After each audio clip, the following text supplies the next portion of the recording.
The Galactic Council's viewing chamber erupted in crystalline laughter as Ambassador Zekthor displayed the human military assessment on the holographic projector. The bio readings scrolled past in amber text. Average lifespan of 80 standard, cycles, muscle density 40% below galactic average, bone structure rated fragile by Confederation standards. These humans, Zekthor clicked his mandibles in amusement, believe they can contribute to our war effort against the Void Reapers. Look at their specifications. Commander Veltara of the Nexari fleet leaned forward, her scaled hide shimmering with mirth. Their reaction time is pitiful. Their strength output barely registers. What could these soft-bodied creatures possibly offer that our engineered warrior castes cannot provide tenfold? High General Mordak, whose Krillian ancestors had conquered 17 systems through pure physical might, gestured dismissively at the human delegation waiting outside. Perhaps they excel at carrying supplies? Their grip strength suggests they might manage light cargo duties. The laughter continued, echoing off the chamber's crystalline walls. None of them had bothered to read beyond the basic physical metrics. None of them understood what lay beneath those seemingly inadequate numbers. 3 months later, the laughter had died. The Void Reapers had broken through the Confederation's primary defense line at Kepler 442. The automated battle stations, manned by the galaxy's finest warriors, had fallen in 18 hours. The genetically enhanced Nexari shock troops, each capable of lifting 2 tons and moving faster than human eyes could track, had retreated after sustaining 30% casualties. That's when Colonel Sarah Chen stepped off the transport ship Perseverance, with her regiment of inadequate human soldiers. The Nexari field commander, General Castell, met them at the landing pad. His wounds from the previous engagement were still healing, his confidence shattered.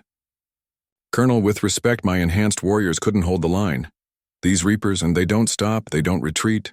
They just keep coming, wave after wave, until they break you, Chen finished, shouldering her rifle. We know. We've read the reports. Then you understand why evacuation is the only option. The next wave hits in 6 hours. We estimate 1,200 Reapers minimum. Chen looked across her regiment. 200 humans, average height 5'9", average weight 180 pounds, carrying weapons that seemed antiquated compared to the Confederation's plasma artillery. General, how long did your troops fight before falling back? 14 hours of continuous combat. My soldiers are bred for warfare, Colonel.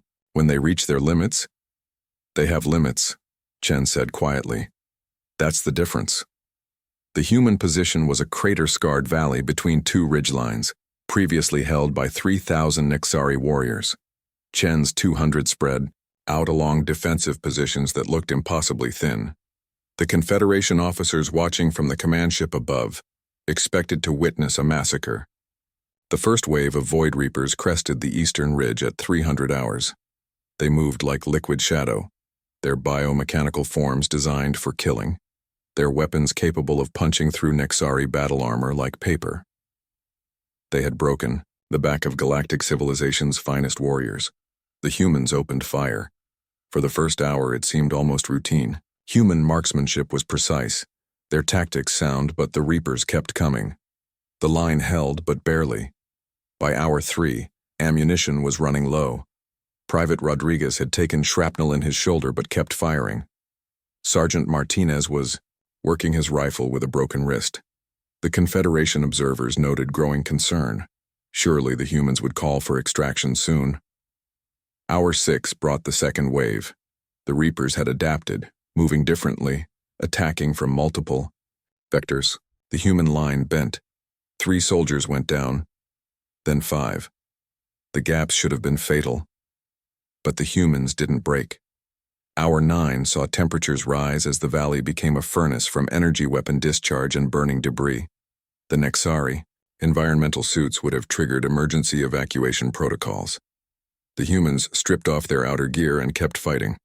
At hour 12, with the third wave incoming, Colonel Chen stood in the center of a hellscape that would have shattered any other species' morale. Her soldiers were exhausted, wounded, running on ammunition scrounged from the dead. Some were fighting with captured Reaper weapons they jury-rigged mid-battle.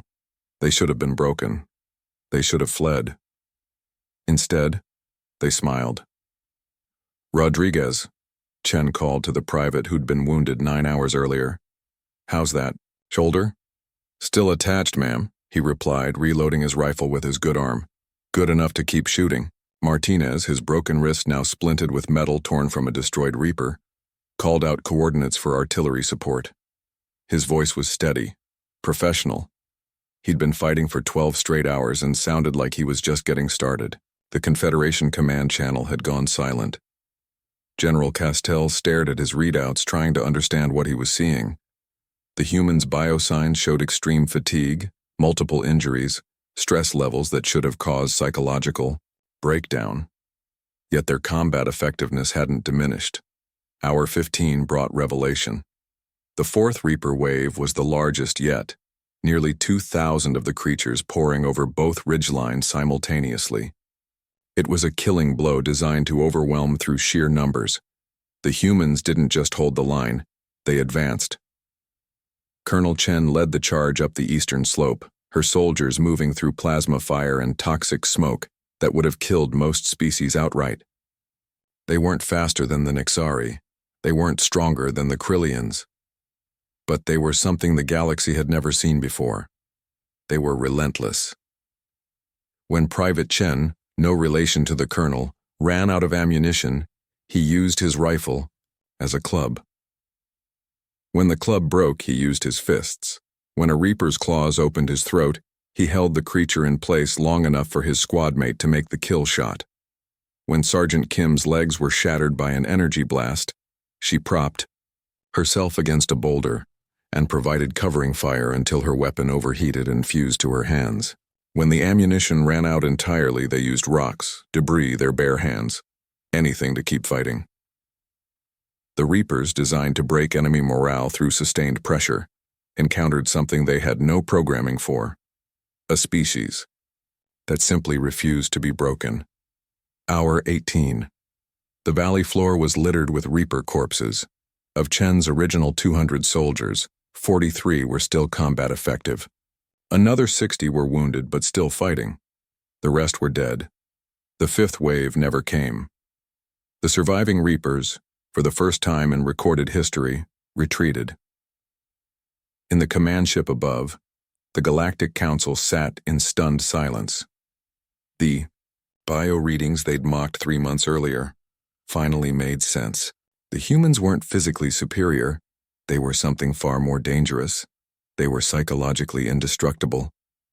Ambassador Zekthor's voice was barely a whisper. They fought for 18 hours straight, in conditions that would kill our best soldiers in minutes. And they're still standing. General Castell nodded slowly, understanding flooding his features. We've been measuring the wrong things. Strength, speed, reaction time, those have limits. But humans... He paused, watching Colonel Chen organize evacuation for her wounded. Humans don't seem to have limits. They just have levels of acceptable losses. High General Mordak, whose Krillian warrior caste had dominated galactic warfare for centuries, spoke with newfound respect. We bred our soldiers to be perfect warriors, but humans bred themselves to be something else entirely. What's that? Beltara asked. Mordak watched as the battered human survivors began digging new defensive positions, preparing for the next attack that might come tomorrow or next week or never. It didn't matter to them. They'd be ready. Survivors, he said simply. They bred themselves to be survivors. The Galactic Council never laughed at human assessments again.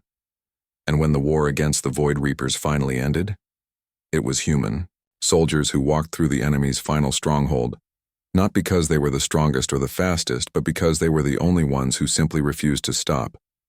The galaxy learned that day that there are things more powerful than enhanced genetics or superior technology. Sometimes, the most devastating weapon in the universe is the simple, terrifying refusal to quit. The humans had walked through fire and kept fighting, and that made all the difference.